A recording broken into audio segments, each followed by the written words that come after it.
Well, you know what? Things all changed for me about 10 years ago.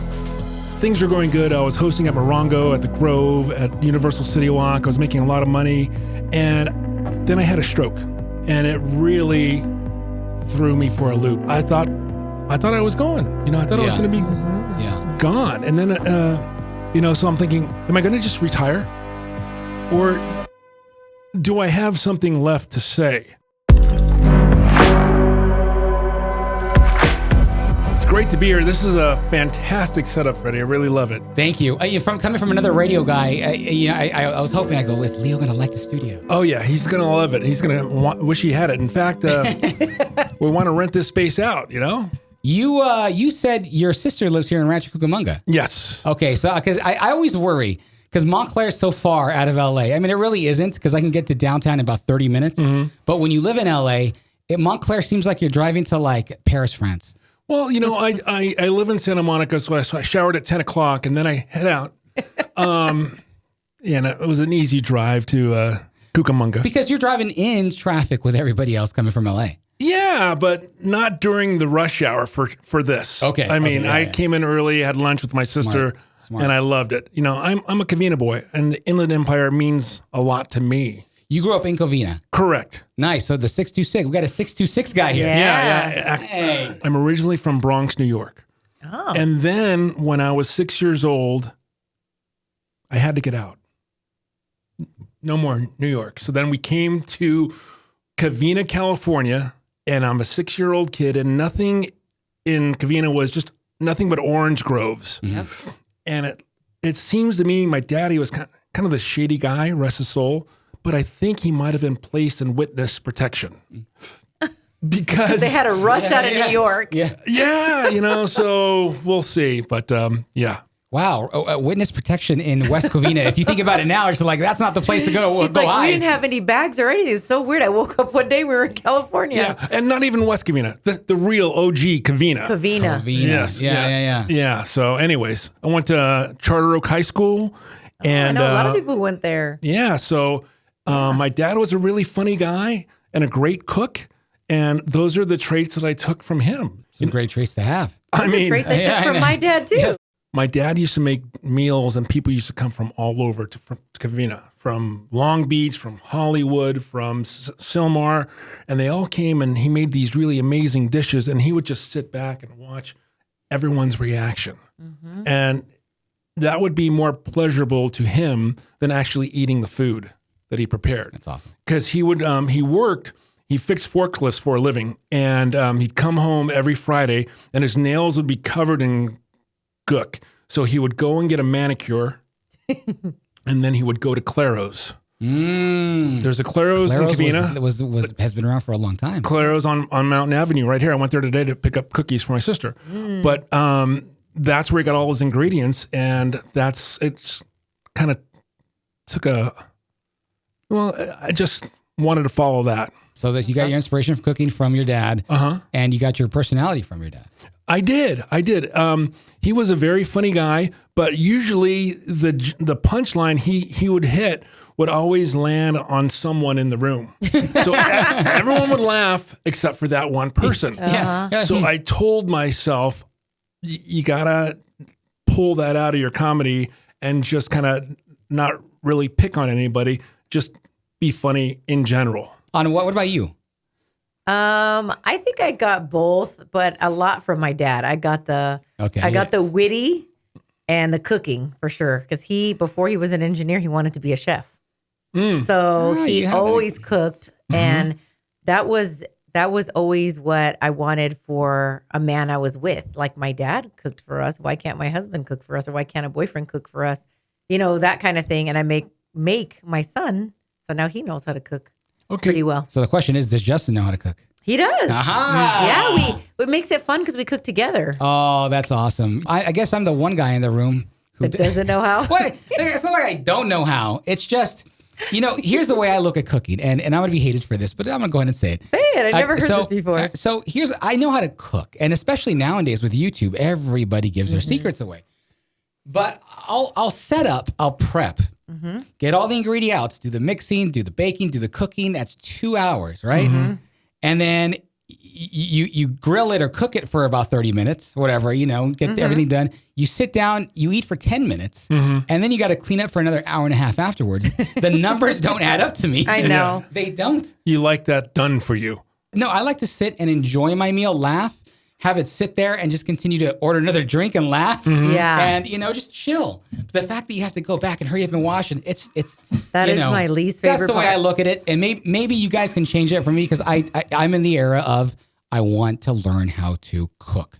Well, the best way to learn how to cook is just watching Rachel Ray's 30-minute meals. Oh, yeah, that's good. I just watched that, and it just re-inspired me to want to cook after my dad passed away. And that was about 15 years ago. And I'm like, you know what? Rachel Ray and now Gordon Ramsay. I mean, those guys are making some really quality food. And yeah, that's where I'm at. There's these guys I follow on YouTube. I think their restaurant and their YouTube name is Fallow, Fallow. Okay. They're from England. They're from London. And there's two young guys, and they just cook really, like, for example, like a pork chop. I've always had a pork chop growing up, and it's always dry and bland and a bit.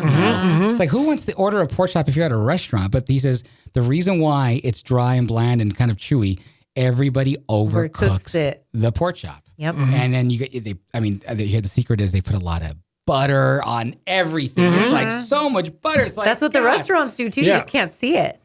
Yeah. You're paying for the guilt. Yes. So yes. Why not? So you got a lot from your dad then. And why did you want to go on a radio? Well, I used to have tapes sent to me when I was at college of Rick Dees, because I just wanted to hear a little bit of home. And you know what? It hit me all at once. This guy is making a living, making people laugh on the way to work. I want to work for him. So at this time, 1987, Rick Dees, probably 2 million listeners in Los Angeles. I'm thinking, it's easier said than done, So I wanted to get in. So I saw my in. KIIS FM offered a trip to Puerto Vallarta, Mexico. Anybody can go. $600. And I was a bartender at TGI Fridays, West Covina. No, that one, it's when I think of Fridays, I imagine the one in West Covina. So a little side note to that, Fridays was where Tom Cruise practiced 6 hours a day or 8 hours a day for 6 weeks with a guy in Woodland Hills. His name was John Bandy. And he was the flair, they call it, flipping the bottles and making it, just doing really great stuff. And we did flair, and we were good at it, and we made lots of money. I took it as a stage. I was on stage because everyone was drinking at this party. Everyone was paying money except me. And I was the center of attention. And to quote Paul Stanley from KIIS, I'm not a ham. I'm a whole pig. I love it. So, you know what? I said to Mike Eccles, the Shadow, coolest bartender in West Covina, I said, Mike, Rick Dees is having a trip to Puerto Vallarta, Mexico. Let's go. He goes, sure. I go, it's in 8 weeks. No problem. So he worked like 5 or 6 extra shifts, and we covered the $600. We leave LAX. We left at 11. The plane was leaving at 1. We figured we got plenty of time. And then right before, there was a Tower Records. And at this Tower Records, I said, we should stop in a Tower Records and play some cassettes in case they have a beach party. Got a Janet Jackson tape. I think, a Milli Vanilli tape. We got like 6 tapes. And we go up to the desk and we said, hi, we're here with the Rick Dees group. And she said, oh, yes. Yeah, you guys can't make that. All right. No, we have these right here, these vouchers. Yeah. You see that plane on the runway right there? That's taking off, and they're not taking any more passengers. And Mike's like, well, I guess we're done for the day. I said, no, we ain't done. Yeah. So we went to that giant themed restaurant in LAX. It was open then. And I said, we're going to stay here and we're going to find a different flight. So we got a connecting flight to Guadalajara at 12 midnight. We were at 3 p.m., 12 midnight. And we drank until 12 midnight. We went on, we went on this plane, and there were chickens on the plane. Chickens? It was, and then we went to Guadalajara, and then Guadalajara, we went connecting flight to Puerto Vallarta. We got there in the morning. Everyone's talking about this great party. Great. Wow, last night was great. And we're all, oh, yeah. So that took us to the first day. Rick Dees broadcasting live from Puerto Vallarta. I noticed that there's this guy, and he's writing with a yellow legal pad. I go, he must be the head writer. And I told Mike on the way over, on the plane over, I said, Mike, I'm going to get a gig off of this. We had 2 Tecatis, 2 shots, did them both. And I said to him, excuse me, are you the head writer? Yeah, I'm Danny Lemos. Okay. I said, can I tell you a joke? And he goes, sure. And I said this, I go, man, I don't mind these cockroaches in Puerto Vallarta, but they're a little bit big. Last night, one crawled in my bed and kicked his leg over me. And he's like writing it down, laughing. And then 5 minutes later, Rick Dees said it on the air as Willard Wiseman. Wow. It was wow. He's the first celebrity I've ever come in contact with, and I still get nervous whenever I talk to him. And was that your first time meeting Rick Dees too then? Yeah. Oh, you know what? In college, we went by his show twice. Mm-hmm. Just utter fandom. We went by this Mr. Donut in Glendora. I don't know if you guys are familiar with it. Donut Man. Yes. And it was, Rick said to Liz Fulton at the time, Liz, look at this maple bar. This is a throbbing donut. I mean, I remember that like it was yesterday, but that was before. And so then that joke really hit. So I told Mike right then, I said, Mike, let's go. He said, no, why? I go, trust me, let's go. We made ourselves scarce. Hey, we got a scuba diving trip. We'll see you guys later. And then we didn't go to the Tuesday one. And then we came back to the Wednesday one, and Danny Lemos came up to me and said, hey, how you doing? Got any jokes? Sure. Gave him a joke. Rick Dees. He goes, hey, you know what? We're going to have a fiesta party. You're going to be there? I said, yeah, we're going to be there. So come the big fiesta party, they had a shortage of cassette tapes at their party. I go, I've got a few up in the room. Oh, yeah, cool. Got them. So he hands me his card, has the weekly Top 40 logo right on it. Well, where is it? Right here. And it's got the logo on there. The jacket is in such good condition. I know, it's great. No, I just wanted that jacket more than anything, just to prove that I am on the Rick Dees crew. And I rarely wear it. I wore it, I think, 2 times last year. And he hands me his card. He says, would you like to start an internship? I said, yes, I would. And that was on like Saturday night. And every Tuesday, Danny Lemos and Lon Whalen, they got together and they wrote the Rick Dees Weekly Top 40. And they invited me as a research guy. Now, this is pre-internet. Mm-hmm. So research to them means, well, you need to get us 2 facts on every artist every week. It's just really cool because that's where I met Jack Silver. Jack Silver, and you've probably heard the name, very big program director, but he was producing the Rick Dees show at the time.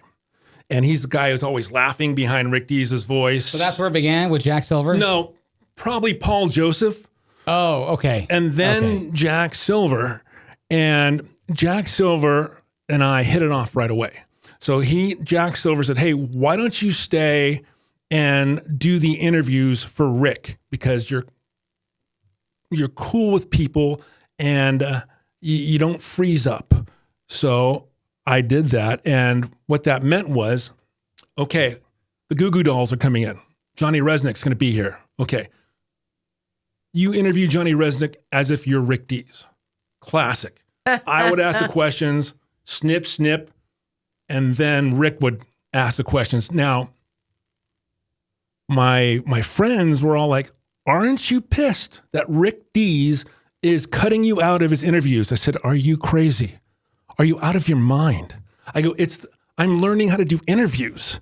So I was over the moon. I mean, you want to talk Bon Jovi, Whitney Houston, all of these amazing artists. I would say I wouldn't be here with Johnny Resnick from the Goo Goo Dolls if it wasn't for Rick Dees. Right. Yeah, and the fact that I'm learning how to do an interview, it's a win-win. Yeah, it is a win-win. And when I heard, here's Rick Dees, the interview with Mariah Carey at number 3, I knew that, that was actually me. Yeah. And that was a really gratifying experience. And you know what?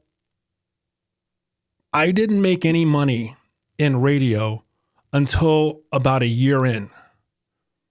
And then they said, we're going to start paying for your gas. Mm-hmm. I thought it was, oh my God, I've made it. Mm-hmm. Yeah. From Covina. My internship lasted about 6 months. I was driving a couple of weeks at a time to Burbank in my blue Chevy Silverado that was lowered, had, rims and all that. And I would do it for free. 6 months in, they finally hire me on the payroll. And I think to myself, and that's at that moment where I said, I think I'm making it. Mm-hmm. I think there's a chance that I'm going to make it. That you get that feeling. And Leo, I want to briefly talk about, before we carry on, the energy that you feel when you're with a morning show like Rick Dees. Uh-huh. It's hard to describe to the average person. And I always thought to myself, I go, gosh, if I can share this feeling of this pizzazz, this energy, this aura of what Rick Dees brought when you're with him, and that morning show when celebrities would come by with their bodyguards and their manager, what did that feel like to you? Well, I got to be in that company, and there was a electronic lock. Like Rick was over here, the door was over here, and they would lock everybody out.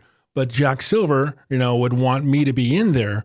And how did it feel? Well, Rick Dees Jack Silver was responsible for the hiring of Ellen Kay and Vic the Brick Jacobs.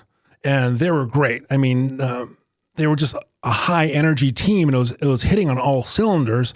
So when you're sitting there, like Bon Jovi is at the microphone, and late coming up the elevator is Ricky Sambora.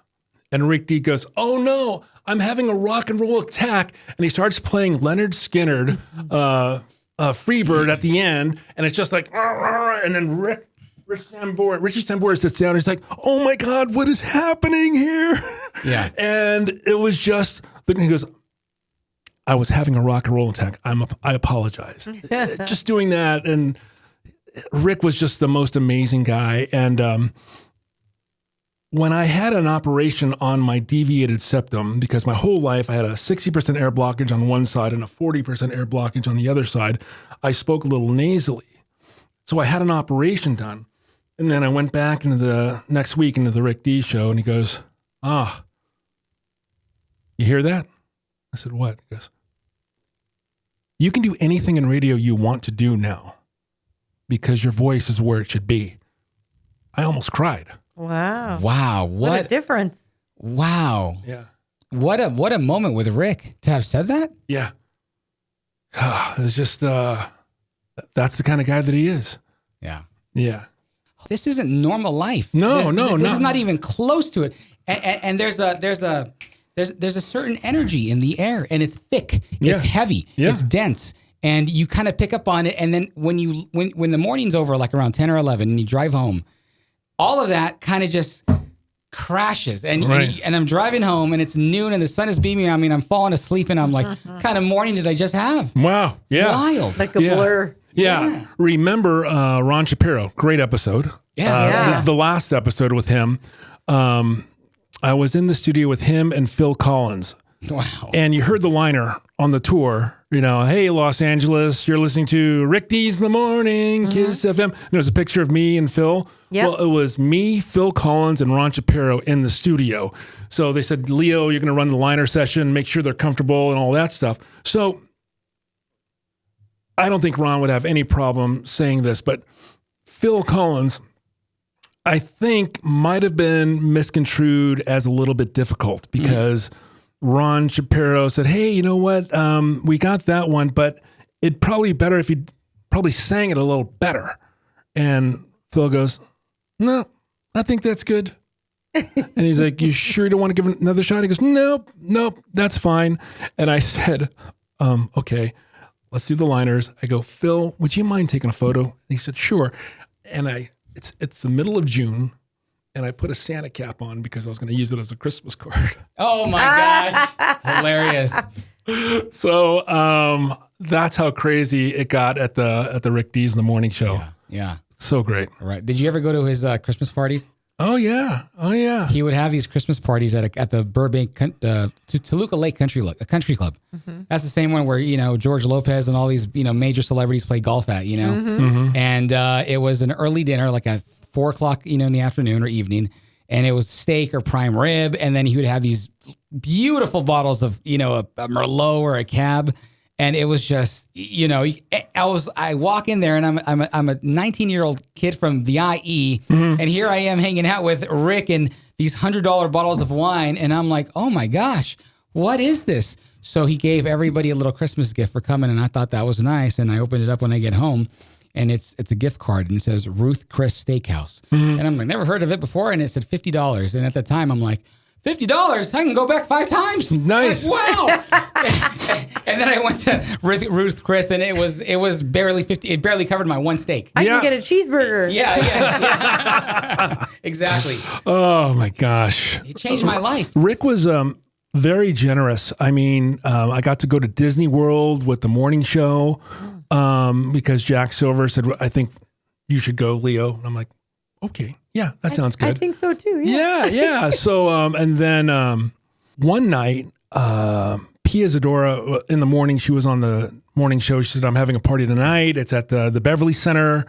Rick, please come down. And so I went down. Leo, you keep your ears and eyes open and then report back to me. Then all of a sudden, Rick Dees shows up. And I told my buddy Rick Bennett, at the time, I said, I don't know if Rick Dees likes me or hates me. He goes, well, you don't have time to think about it because he's making a beeline for us right now. So me, Rick Bennett, and Rick Dees. And he comes up, he goes, hey, Leo. And he goes to shake my hand, and there's something in his hand. And he goes, hey, there you go. Untraceable income. It's the only way to go. Keep your eyes open. And there was a Chris Pundy. I was like, wow. Wow. Yeah, Michelle, listen, your hair, it looks beautiful. I go, your picture should be here, and we should be counting down hairstyles, right, and yours should be number 1. Wow. And he'd walk away. And that was it. And you're like, what? Was that real? You never know. Yeah. Tell me your experience, and then I'll tell you my experience about you working for Rick Dees, handing out carameled apples. What was that day like? Oh my gosh, you did this? Before. You did this too? No, but I'm going to tell you my end. Okay. It's Halloween. We show up to his house, and I'm like, oh my gosh, not only am I like interning for my hero, I'm at his house. He invited me over. I'm gonna wait. I'm gonna say I gotta go pee, and then we go look into his. When I got there, it was just Ruben and an assistant. I guess one of Rick's assistants out in the front. They set up a table, and here are the candied apples. Give 1 to each person and 1 to each party. Yada yada yada. So we did it for about an hour, and I'm like, is Rick even here? I don't even know. Hour and a half in, when we're about to begin to wrap up, we're there for about 2 hours. Rick shows up, and he's dressed in he's relaxed. I don't, because usually he's always in a suit. Now he's relaxed in some pants and a polo shirt that looks like he's about to go golfing in. Comes out and he says, how are things going? I said, oh, things are great. This is awesome, having a great time. He goes, well, listen, here's a candied apple for you, and look what I got. Let me unfold it. It's a crisp $100 bill. And I was like, wow.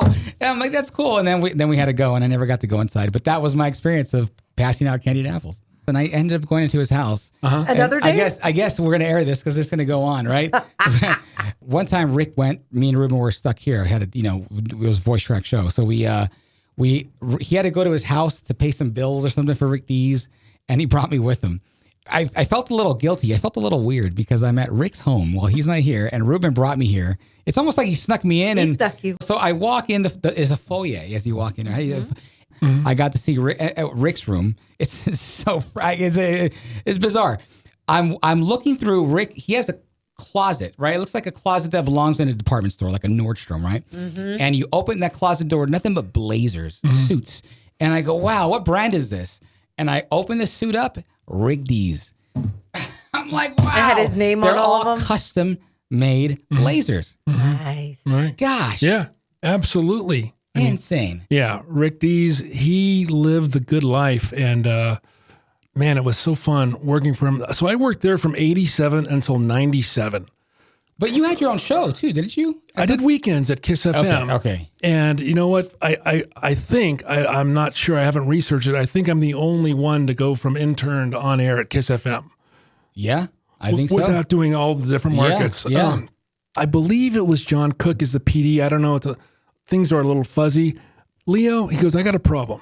He goes, we have the Mission Impossible world premiere coming up, and Jenny McCarthy is slated, but KIIS FM has to provide the co-host. And Rick's not going to do it. He doesn't want to do it. I got nobody who can have the gravitas of getting up there and, getting people excited about the movie and KIIS FM. He goes, would you do it? I said, oh yeah, okay, I'll do it. So Jenny McCarthy and I hosted the very first Mission Impossible. And he said, after that, he said, you know what?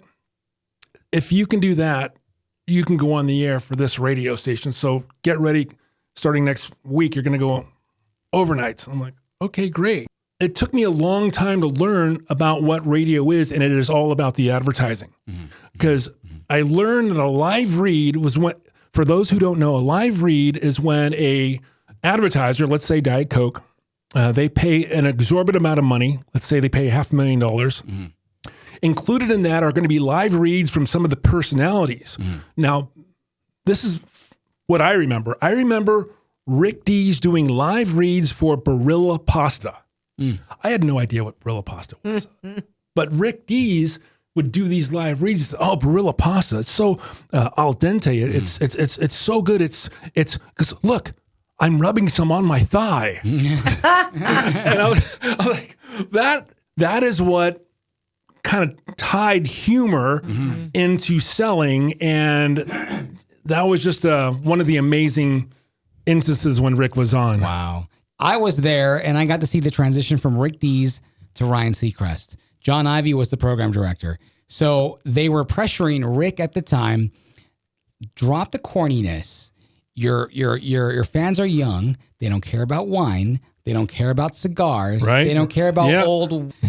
I remember. Start becoming more, relatable, And, that's exactly right. Rick has been there for so long at that point. It's like, you're going to tell me what to do? How hard is that transition to try to go pivot to something completely different? So it was the program director, John Ivey. I don't know if you ever got to work with him. Yeah. I did. And he already sees Ryan in the corner just waiting. And, because Ryan's been filling in for him. Rick would take, I don't know why he did this, but he took a lot of vacation during the time I was there. And he would pre-record a lot. And I'm like, Rick, why would you just go? I guess he's been there for so. He would pre-record like December 2nd through the time he got back.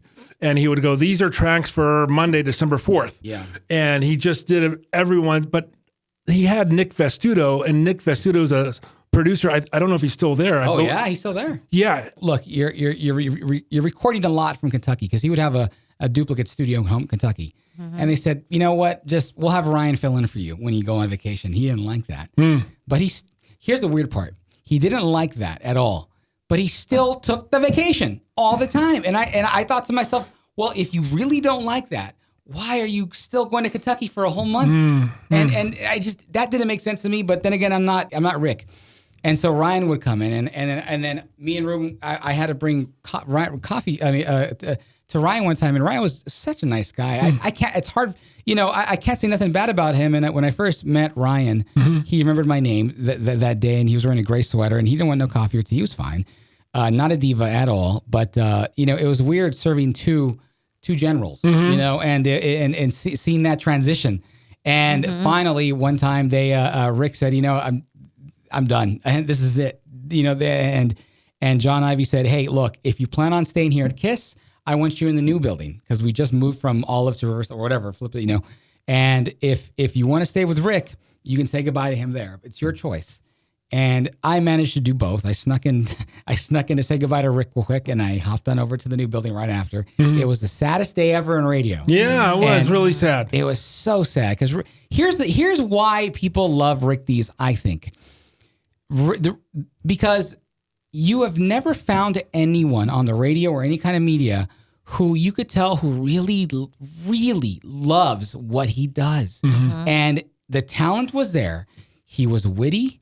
He was a comedian. Yeah. He was like a Johnny Carson. Yeah. But what made him special was, and what I think drew a lot of us, like you and me, to Rick was, you could tell he loved what he did, and it was perfect for him. Yeah, yeah. He would say, "You are going to have a great day," and he just made it like he was just talking to you, and it was really, really sad. Yeah. I remember what you told me. Be really careful when you go on vacation and the person who's subbing for you is a good on the radio. Right. Yeah. Because if you have somebody sub for you that's good, they may replace you. Right. That's scary. I know. And it's a cutthroat business. It really is. You know, what are your thoughts on how radio has changed and what radio is becoming? What are your thoughts on that? You know, I think radio personalities were influencers. I mean, like the natural influencers. Like Barilla Pasta. Yeah. Try Barilla Pasta, you know. So radio is changing, because it's less of a show like JoJo on the radio. Thank God he's still doing afternoons at KIIS. Thank God that you're doing Cola 99.9. By the way, I listened to that station for the last 3 days, and it felt so good. It felt like an old KIIS FM. And you know what? There's Whitney Houston or just a really, really good sounding station. So the wild part about Cola is still privately owned, and we still have a lot of bit of freedom to be creative and fun. And there's some really good people who run Cola. I'm very, very, very, very lucky to be there. Sure. Yeah. The contests. Yeah. The giveaways.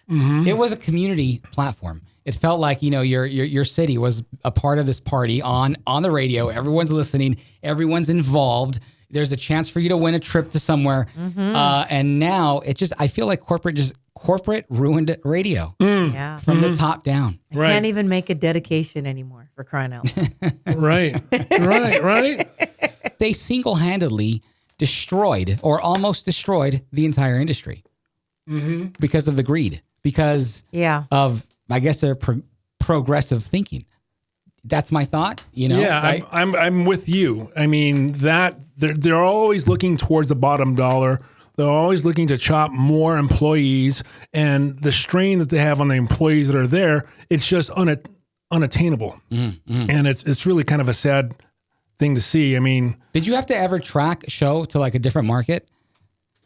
No. Okay. So yeah, they have their jocks tracking like 8, 9, 10, 12 shows, different shows, tracking them every single day, every other week, every single weekend. And if you have a weekend show, you have double the amount of work on Thursday because you got to have everything in by Friday morning. And it was just a nonstop tracking and recording. It took the fun out of radio. Sure. You stop having those bits. You stop looking up info about what kind of car Whitney Houston wants, or who Rick's his favorite movie of all time. You just want to get through them. And that's why a lot of these jocks sound so plastic and so, because they're doing like 8 different shows and they're getting paid for just one. Yeah, and they're doing that Mr. Announcer voice, and that only goes so far with me because, I hosted a lot of live events at the Playboy Mansion. Did you? Oh, yeah. What was that like? When I think of Playboy Mansion, I think of that Fresh Prince of Bel-Air episode when Will gets to go to the Playboy Mansion. And, girls in bikinis everywhere, and it's just hot summer day. And he's like, remember that episode? Yep. Oh, no. Jack Silver and Bob Moore, they would make the scenery really pleasing. And there were many, many, many guests. And tell me about that. What did you see when you were there? Tell us everything. So I saw a lot. There was a DJ, topless DJ. Yeah, that was. Oh, nice. That's kind of fun. That's where I know you from. You were the topless DJ. You were. What was I drinking that day? Was there any footage of that stored in this phone? No, but yeah, I did that about a half a dozen times. And I just thought it was like, I'm getting paid to be here at the Playboy Mansion. Incredible. Yeah. Incredible. Yeah. I mean, did you get to see the grotto? Oh, I was in the grotto. Yeah. Yeah. So you brought your trunks and everything. He was drinking natural light. Yeah, you know what? We were drinking whatever the sponsor was. Yeah. That's what we drank. Who cares? But yeah, there were some grotto parties, and we were in there. Where else did we do broadcasts from? We just broadcast from any place. A lot of bars, a lot of Camachos. Oh yeah. We did a lot of Camachos. Wow. 405 and the 605. No, the 60 and the 405. Wow. Yeah. Throwing it back. I know exactly where that's at. I remember. It was a hot thing, the Playboy Mansion. It was like, even if you were in the industry, if you were it was almost like a notch in the belt. Well, I've been in the Playboy Mansion, have you? And I'm like, no, I haven't been in the Playboy Mansion. I got to work for Playboy. Yeah. I worked for Playboy, the channel, radio. But I would have to play it cool because I wanted the job and I was getting paid, and I was a producer on the board. So I had to make sure that there's a show we did called Night Calls. Night Calls was a show where the model would sit on a bed with, microphone next to her, and she would take live calls from guys or, girls who, they're watching her on live TV. It's like live radio. And I would screen those calls and make sure that the sounds were running. I was running the board during that show. And so whenever I have this running joke and I say, oh yeah, I have a credit in porn. I've done porn before. Yeah. And they're like, no, Freddie, you've done, I've really done porn. True. They're like, no, like I have. Like I have a credit roll up, at the end. Yeah. Assistant producer, Freddie Rivera. Nice. Keep that forever. Classic. But the things I got to see, oh my gosh, Leo. I mean, it was like there were mansion parties that were happening then. I thought, okay, this is my chance to go to Hollywood parties. And during that process, 99.1 KGGI, I won't get into details, but offered me my first on-air gig. Jesse Duran offered me my first on-air gig for a lot less of what I was making at Playboy. So I said, do I stay here and make a good amount of money, working at Playboy with all these hot models, or do I go on air to 99.1 KGGI? And I said, I have to go. And I never went to the Playboy Mansion. So that's why I'm curious. What happens to the Playboy Mansion? Yeah. I never made it. Okay. Hugh Hefner's bed. Okay. Oh, goodness. Did you lay on it? We walked through the entire place, the whole place. They let you do that? Okay. So cool. Now, a big bowl of M&Ms, right? Yeah. Think about a big bowl of Viagra.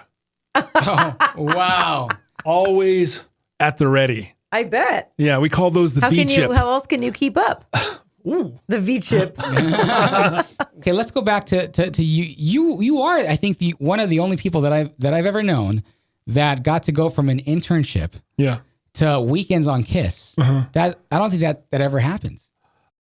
It may have, but I just think I'm the only one. Yeah, because everyone has to go to Lexington, Kentucky, and then to Des Moines, and then Indianapolis, and then maybe Denver, and then maybe Dallas, and finally LA. You know what? Back then I was a lot more confident. You were a hot, fresh bartender from Fridays, and you were flipping. Oh yeah, Cocktail is coming out. Okay, and we've got advance tickets. So they said, Leo, you're a bartender, right? And I said, yeah. They said, here's 40 tickets, advance tickets to Cocktail.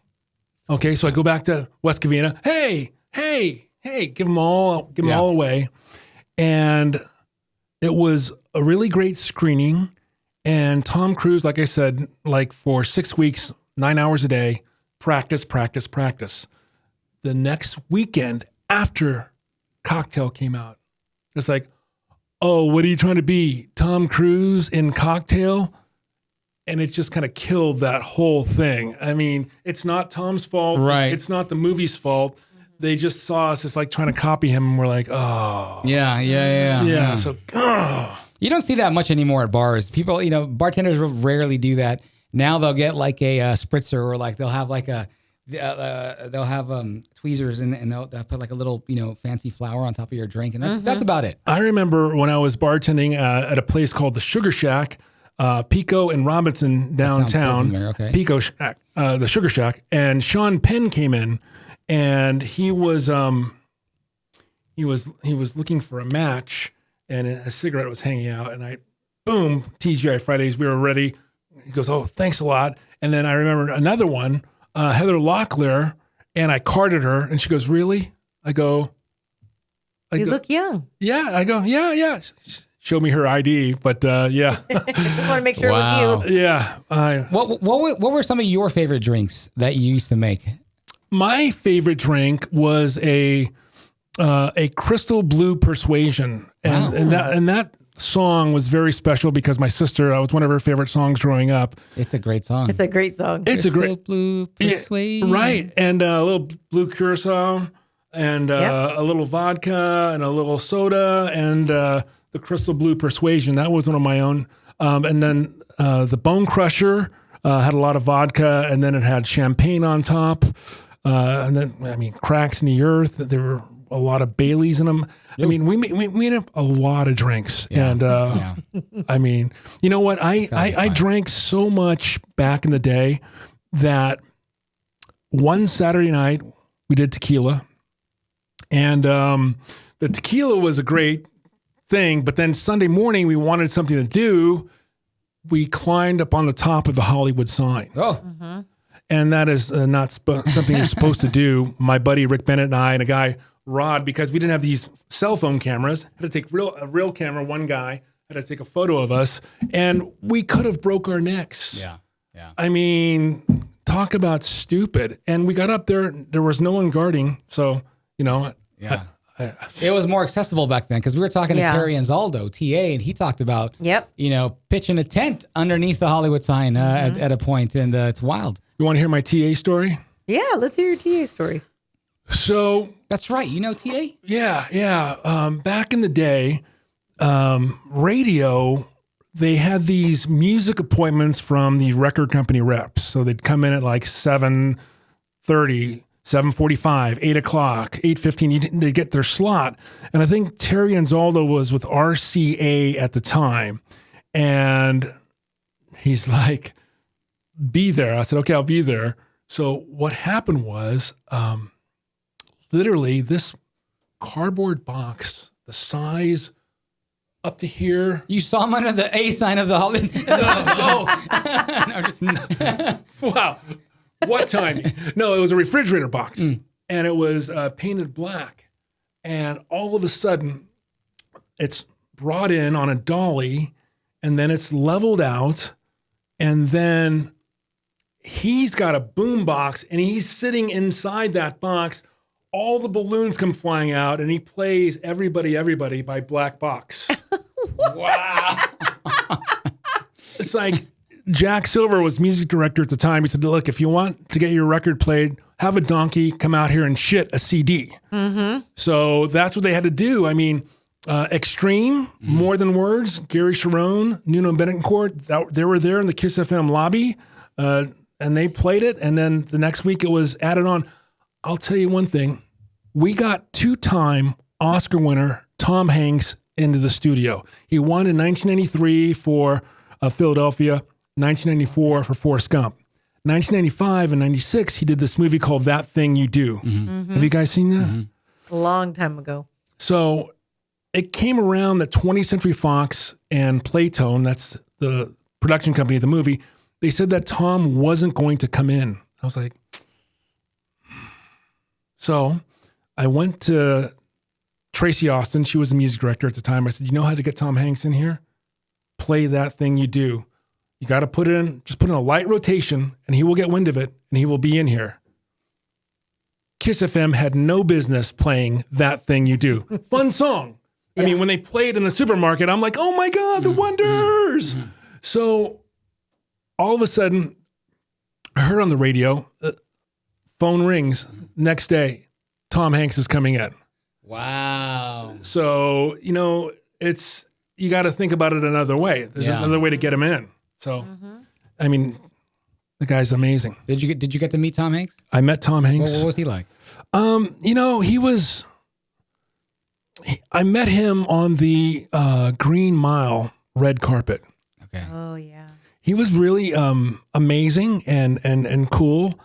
Tom Hanks by that time was a bona fide superstar. Yeah. He was the actor of the ages. Mm-hmm. So anything that he did was great. He was just a really nice guy. Yeah. What's your name? Mm-hmm. I'm Tom. Boom. Really normal. And another really normal guy, and probably my favorite guest on the Film Freak movie talk show was, it's a tie. Cary Elwes. He was the Man in Black Wesley in The Princess Bride. Okay. Did you ever see that? It's been a long time. Blockbuster. Come on. I know. I haven't seen it in a really long time. Oh, how about you? No. Okay, put that on your got to watch. Yeah. Mm-hmm. Yeah. Anyways. Wait, The Princess Bride? Yeah, The Princess Bride. Okay. And he was the star of that. And he was going to do my show, but then he got called away at the last minute and he didn't do it. He said, Leo, I'll come next week if it's okay. I said, sure, no problem. Yeah. And he brought me 2 bottles of champagne. Wow. And ever since then, I like to bring a bottle when, you learn from people like that. Right. I said, that's the move. Mm-hmm. So, and then my other favorite interview was Jon Favreau, director of Iron Man. He had just finished doing his personal movie called Chef. I did like that movie. That was such a good movie. With Robert Downey Jr., Scarlett Johansson, Dustin Hoffman, John Leguizamo. Yeah. It was a great movie. And we spoke for about an hour. It's on YouTube in 4 parts. And you know what? He waved his people off. And he's like, this is the most well-researched interview I've done on the movie so far.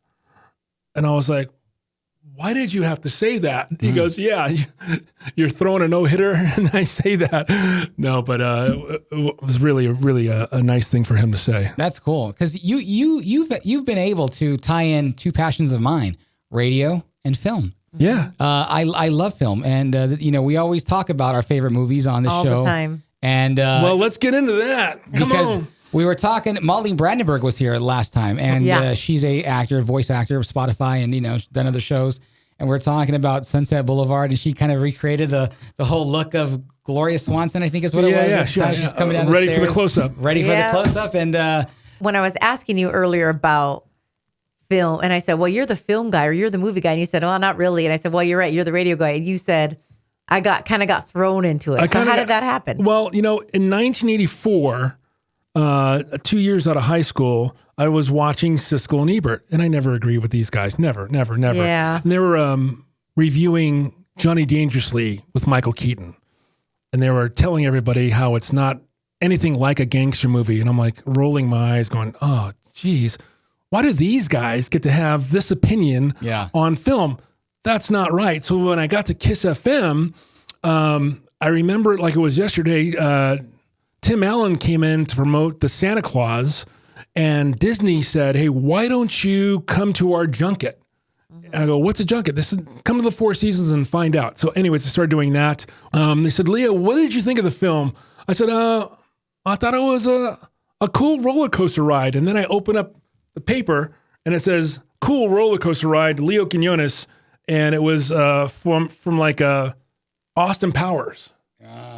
And Austin Powers was the movie. I took drops from Austin Powers and I played them on my weekend show. I played them ad nauseum. In fact, I was Austin Powers the first year it came out. And I got the blue suit. I got everything made. Baby. I got the teeth. I got the wig. I'm perfect. Everyone goes, who are you supposed to be? And I was like, oh. Yeah. You're like, you guys are killing me. You don't know? You don't know. And then I did that again. Mm-hmm. Anchorman, Ron Burgundy. Burgundy suit, the mustache, the whole thing. They're going, who are you supposed to be? The guy from Sabotage Video? I'm like, It took about a year and a half for people to catch up to me. But Mike Myers was amazing at the Austin Powers world premiere.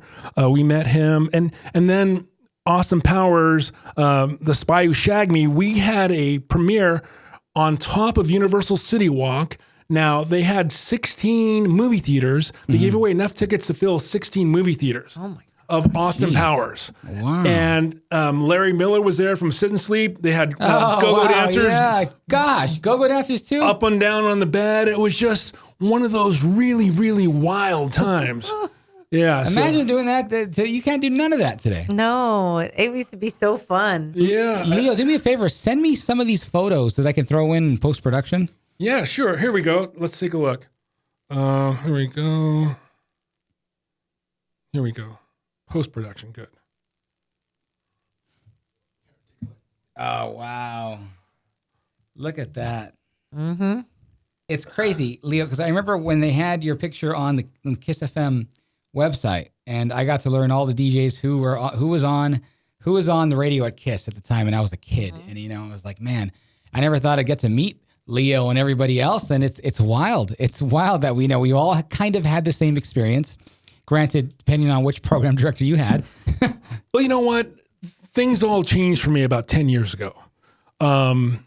Things were going good. I was hosting at Morongo, at the Grove, at Universal City Walk. I was making a lot of money, and then I had a stroke.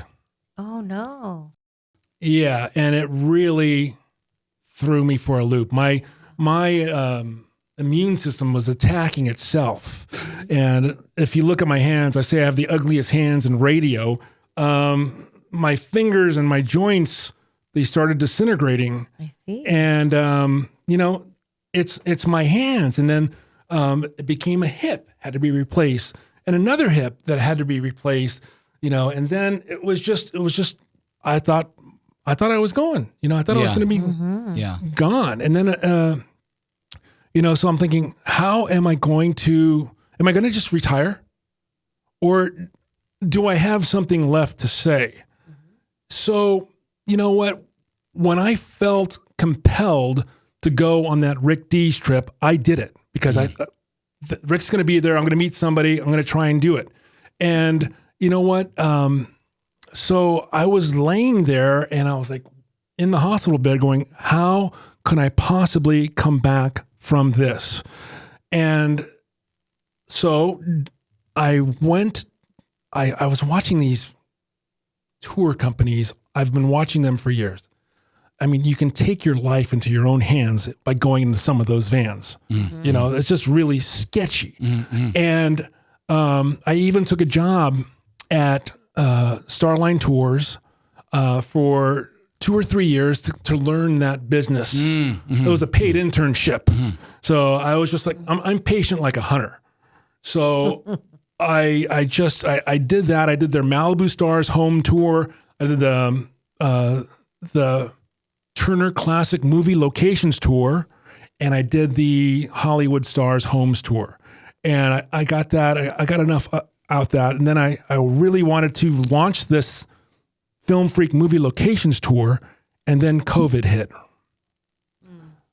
Put it on the cooler for another couple years, kind of refined some of the ideas. I had my script. I would drive around Hollywood in my car, and I would figure out the best route. I figured out the route, and it's really this tour, the movie locations tour, the Film Freak Movie Locations tour. It's not about Beverly Hills, and it's not about the movie stars' homes. It's about movie locations. Mm-hmm. So if you love movies, then you're going to have a great time. And it's a 2-hour tour. And you know what? I feel blessed because God has let me do that, because I said, if I ever get out of this chair or this hospital, I mean, one time I had a blood disease, TTP. I have no idea what that is, but it gets inside 14 people out of every million. Wow. And so I sat in that UCLA hospital for 29 days. I wasn't hurt. I wasn't doubled over in pain. I'll just let the minds at UCLA figure out what it is. And they did. Yeah. Mm-hmm. And my blood's all cool now. And I just learned how fragile life is. Mm-hmm. And, Paul Stanley from KIIS, he's the guy with the star over his eye. Yep. He's a very inspiring person to me. And you heard the liner on the tour in front of the Rock. Oh yes, yeah, in front of the Rock and Roll Hotel. I love that quote. Yeah. So, anyways, he was born without a right ear. Wow, he was? Yeah, he's deaf on the right side. And he had a big lump in his ear when KIIS was really huge, and then they got big, and then he got plastic surgery and made it smaller. But he's been a constant inspiration to me. And 6 weeks after my stroke, I interviewed him. Wow. And I rehearsed the questions I took over 200 speech therapy classes. You know, they hook the electrodes up and they go like this. You know, they go, yeah, that's a 4. Yeah. I go, put it on 10. And that just really, I said, you know what? I make my living talking to people, enunciating. I've got to get back. Yeah. And I still have a little trouble with it. I'm about, I think I'll always be about 90% of what I was, but I'll take it, you know? So I can sit in a van. I can hold the microphone for 2 hours and I can do it just like I did my radio show for 2 hours. And I can do it 3 hours a day. And I'm out there in the summer, 9 a.m., 12 noon, 3 p.m. We have a great time. And I figured that would be my third act. Getting to do that. Yeah. It's a great third act because, I mean, you know the business very well. You know Hollywood very well. And you love both radio and film. Yeah. It's kind of the culture of Los Angeles. And radio, you get to meet film. great people. That is true. And when you're on the air this weekend, please feel free to give passes away. Tell your promotions people. Tell your promotions department. Yeah. You know what? Leo said anybody that wants to go. I would love that. That's a great idea. Thanks for that, man. I appreciate that. I mean, wow, that's a great idea. Everyone loves to go to Hollywood. Yeah. I love to give the people the Hollywood that they dreamt about. Yeah. And you know, here we go. This one's, check this out.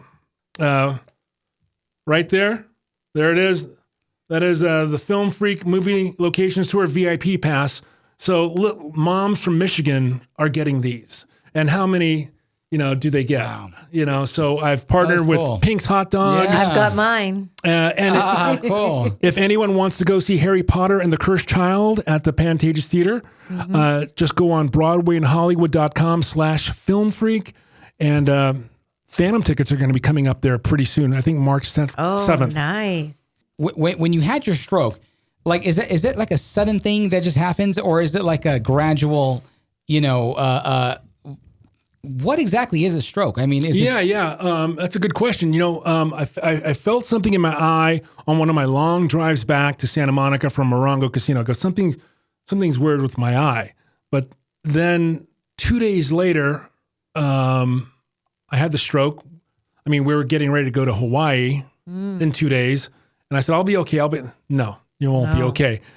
Now that you're around 35 years old, start taking a Bayer Children's aspirin every day.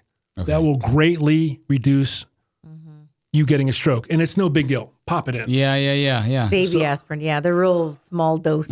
If my girlfriend or my wife for 34 years, Holly, the love of my life, if she wasn't present, if she was staying at her place in Orange County and I was by myself, I wouldn't be sitting here today. I would be, you know, with that crinkled arm thing. Yeah. Like my arm is just 50%. It's just the way it is. I can't play softball anymore. I can't run anymore. Who cares? Right. I'm alive. You're alive. I'm alive. Yeah. So what is the stroke? They can't find out what it was, but what they think one of the symptoms might have been. I never drank coffee. I never smoked a cigarette. I never got high. I never did cocaine. I was a straight guy. Tequila, weakness. You know, my girlfriend's going to hate this. Monster energy drink. Oh, yeah. Because I was all over Monster when it came out.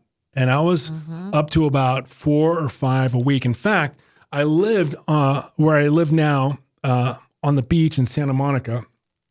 I lived houses down when I first got there. When I turned 40, I said, I want to look at the beach every day. I can't do that living here in Glendora.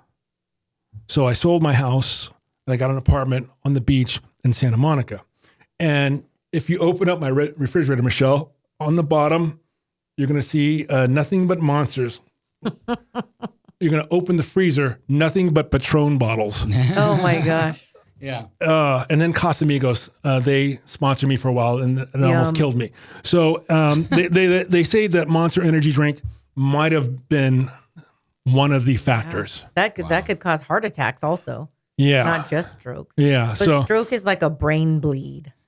Oh, okay. Like, okay. It could be like a clot or a brain bleed or something. It's usually well, they say if you have a really bad headache, where it's so bad you want to take medication, but a stroke headache is the worst you've ever had in your life. So if behind your eye it starts hurting really, really bad. Yeah. What are some of your all-time favorite films? Because I was wondering about that, and I go, what are some of Leo's? Well, Indiana Jones. Oh, the Temple of Doom. Yeah, I just That's a great one. Where the guy rips his heart out. Yeah. Still pulsing. Which changed the rating system. That was a PG-13, and then they went to R. That was a PG-13 rated film. I didn't even realize that, but Ke Huy Quan, Short Round. Yeah. I just interviewed him last week. Wow, that's so cool. For his movie called Love Hurts. yeah, I seen the movie. And, Is it good? And I always remember him from the Goonies, right? Yeah. So it's so hard to see him as anyone else. Yeah, I know. But he's a grown man. Dr. And he Jones, did, Dr. he- Jones. he Yeah, did Dr. really- Jones. You know, He did really good. I showed him this phone, and he's like, "Oh, wow, let me see that." Yeah. He goes, "Oh, that poster was the teaser poster that was shown 40 years ago in this iconic theater." And we were at the Grauman's Chinese Wow. Theater. And Yeah, it was a fun film. You could tell they had That fun is filming it. awesome. You could tell they kind of let them do a little bit of improv. So he's in there, and you could tell he played himself. He didn't. Yeah, that's how you make it. He probably didn't have a script. They just let him go in there and be the bad guy, beat them up, say these lines, and then do you. And Yeah. I thought that was really cool. About it was the a fun movie. It was fun. You know, so my favorite movie, probably Field of Dreams. That's a good one. Kevin. If you build it, they will come. Yeah. If you build it, they will come. I also love The Untouchables, Great movie. The Matrix. So your top two favorite, what you would say, are what? Indiana Jones, Temple of Doom. No, Raiders, and then Okay, Raiders. Oh, Raiders, of Raiders. the Lost Ark. Yeah, and then I would say tied up are Field of Dreams and Raiders. Ah, Yeah. and I know yours, Man on Fire. You brought that up quite I often. really, really love that movie. I've seen it so many times, and I could watch it so many times. But I was telling him I have like favorite films in every single But genre. Aladdin is also your favorite. Like, Aladdin Disney movie, is right? like my favorite Disney movie. Yeah. Don't ever watch it with me because it's Yeah. so annoying. Oh my I will God. recite every part of it. My favorite Disney movie is Ratatouille. Oh, I like Ratatouille. I love Ratatouille. All right, here we go. Uh-oh. You got something Aladdin related? Aladdin related it is. All right, sorry about this. I'm probably not going to be able to see this. Oh, he's got a little card. Oh, your card. Oh, there you go. Now, I think How cute. that I kind of look like a young Aladdin You do. I think you do. Yeah. with my nose. That's You the could only. totally pull it Yeah. off. That's the only thing I like my nose from. It looks like Aladdin's nose. That's so cool. You could totally pull it off. Wow, you can't. I was trying to picture you as a young bartender. I'm like, man, you must have had some fun. You must have had some fun bartending and meeting all those people. Yeah. And I'll tell you a fun story. I was bartending, and all of a sudden, oh, take your wallet off the table so the camera's done. all right, Yeah.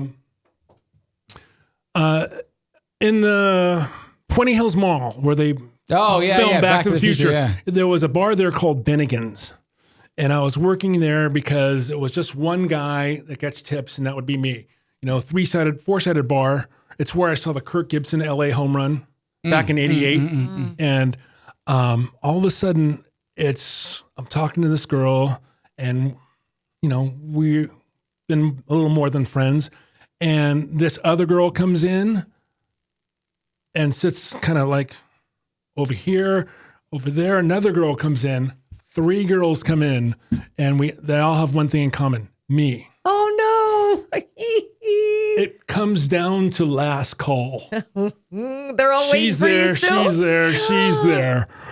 And I'm thinking, my goose is cooked. I mean, how do I get out of this? The manager, Laura, told me, she goes, get your tips and get out of here. I'll clean the bar Get for out you. the back door. Yeah, and I was like, oh. So you got saved. Yeah, I got saved, but Because how could you pick a favorite? You don't. But man, bartender, radio, film, you're a tour guide now, which is your own company. So you've been able to kind of do full spectrum because now you're an entrepreneur as well. So this is your own business, right? Yeah, it's very strange because I've always worked for the man. Always. Yeah. You know, whether KIIS FM or 97.1 CBS. But now it is my own thing. And I do like calling the shots. Yeah. And it's evolving, and we're adding new clips all the time. So I don't know if you watch Netflix, The Lincoln Lawyer. Oh, I've seen it. Yep. Yeah. Great show. Yeah, like season 3, the opener is right at the Roosevelt Hotel. That's where we start the tour. And it's great to actually see it, and then you can kind of he in the tour, he stops by the location. He pull over, and then he says, "Look over here to your right." Then he shows the clip of the movie, and then you kind of look over to your right, and you could see the exact. You're like, "Oh, this is exactly where it was," and it kind of gives you a feel for watching the movie again or being right then and there. And there's so many spots that you can't even, you didn't even know the movie was there. Thank you. Yeah. The Formosa Cafe. Formosa Cafe. You know what? I took a picture of the caboose in the back or the train car. The train car is amazing because 1940s gangster Bugsy Siegel has a safe in one of the booths. Now it's got plexiglass, engraved plaque, money, and a light. And you can ask the maitre d', hey, show me the safe, and they'll take you to that. Or Elvis Presley's private booth. Wow. Where he ate many, many times, and so many stars. I've never been to Formosa Cafe. I've been to Musso and Frank's. I've been to Dantana's. I've been to La Dolce Vita, which just reopened up, but I've never been to Formosa yet. So I'm excited to go. Have you been to El Coyote? No, that's from the movie. Once Upon a Time in Hollywood. Yes, but no, I haven't been. Lunch spot. Okay. But maybe they have busier dinner. It's really fun. That's cool. What's the one that's in the yellow train or bus looking thing? With the chili? Carney's. Carney's. Carney's is the train car. Think back to Jerry Maguire, the co-star, Cuba Gooding Jr. Yep. Rod Tidwell. Show me the money. Yeah, he likes to eat there. Also, Into the Wild Star. And Once Upon a Time in Hollywood star Emil Hirsch eats there. And also David Beckham and his 3 sons, they eat their chili burgers right there. Wow. You know, that's cool. I mean, I've spent, 37, 38 years going into Hollywood. And I love the idea that, the tours are still going on. Yeah. And the quality, not really quite there. No one has this experience, so I love doing it. And that's awesome. That's awesome. Yeah, because I was worried about the fires. I go, are the fires going to affect you? We shut down for January and most of February. Okay. So it was really a tough time. Yeah, I bet. Yeah, and I'm assuming you get to meet a lot of people. People from all over the world, like Scotland, Spain, Canada, Australia, Brazil, Germany. All have one thing in common. They love movies. So it's a common language that we all, and knock on wood, I've selected movies to talk about that everyone can enjoy. Like Almost Famous was filmed at the Hollywood Roosevelt Hotel. Movie. So also that thing, not that, Catch Me If You Can. Tom Hanks. Movie. And you know what? We go by where they film I Love Lucy. No way. That's the same studio. That was cool looking at that studio. And they film Pee-wee's Big Adventure there. Really a fun thing to do. I gotta check it out. Yeah, of course. I do gotta check it out. That Please bring your family too. Yeah, it's fun. It was a lot of fun. Yeah. That's awesome, man. Leo, well, you know what? I guess we all find that point in our lives where we have that second chance, whether it's, what you went through or what somebody else goes through, and, it's their own hell and back situation. But the important part is knowing that it is your second chance to, revitalize and come back and do whatever it is that you are not done doing. Yeah, I'm so grateful, and I wake up every day, I'm awake today. When you start with that, everything is good, so. Being grateful is so powerful. It's an understated word because, when you think of I'm being grateful, you say I'm thankful for this. Yeah, I got a bed. Yeah, I got a house. But when you start saying it to yourself, like you talked about, and, every morning, and you realize, well, gosh, this is pretty freaking cool. That I get to live and work in the greatest city in the world, and I get to do what I love to do and nothing else. And I don't have to have a 9 to 5, and I don't have to worry about this, and I don't have to worry about that. Man, you're pretty far off doing very well. Yeah. Yeah, absolutely, brother. Yeah.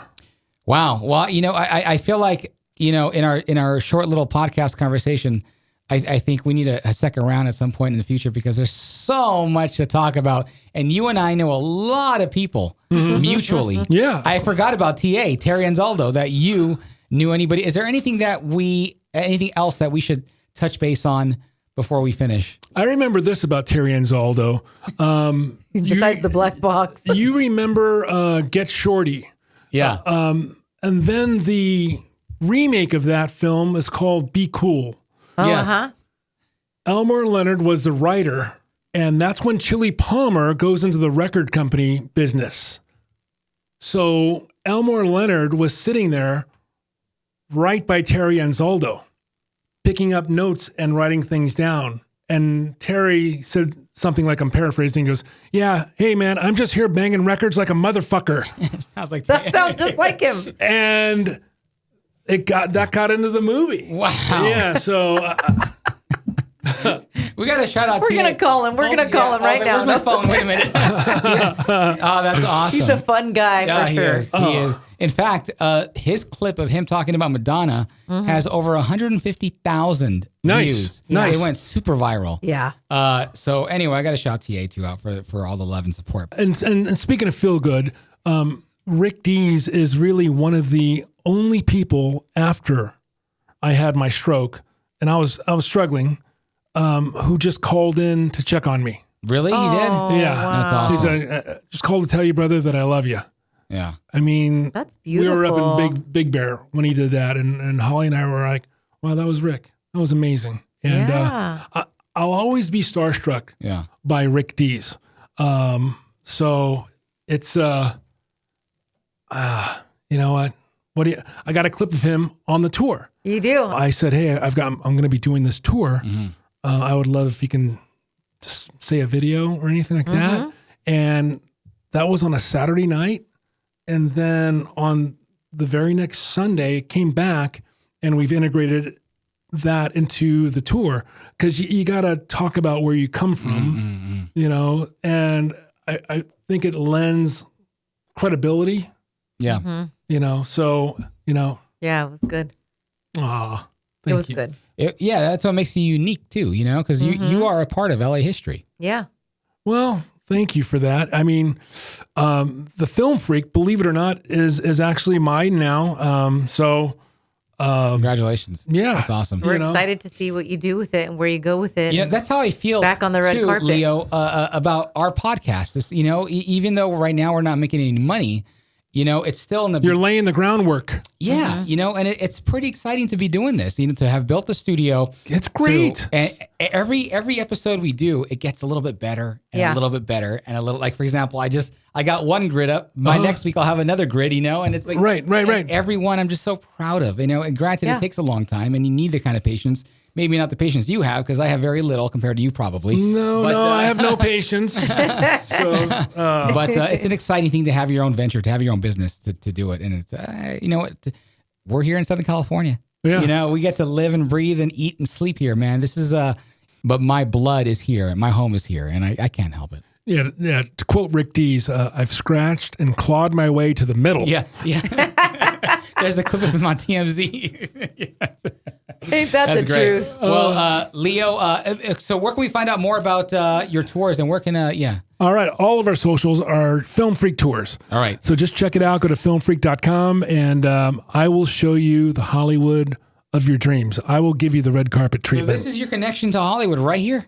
Well, Leo, man, it's been a pleasure to finally meet you in person. And I'm thankful that you came all the way down to share your story. Dude, I'm so excited to come into a professional studio. It's been a long time. Well, thank you for calling this professional. It is. Thank you. And anyone who gets the call from you, they ought to come here running. Leo, thank you, man. I appreciate it. Yeah. Well, it's been a pleasure, man. I've known about you for such a long time. And just like you, I'm a radio nerd and I've been in, KIIS FM has been such a gigantic part of my life. And, every job we have and every moment we have in our lives shapes us for who we are, and in this season of my life, I like this. I'm excited about this as you are with your tour. And I'm excited about my project here. And, the fact that you're on it, man, this is cool. We get to talk about the things we love. Sure. So, thanks for being here. Thank you. I love it. Leo Quinones, everybody. Yay. Yeah. I will tell you this. Rick Dees, he's like, Leo, do you have any nicknames or anything like that? And I said, oh yeah, my friends call me the Puerto Rican paralyzer. And he goes, we're off the air. He goes,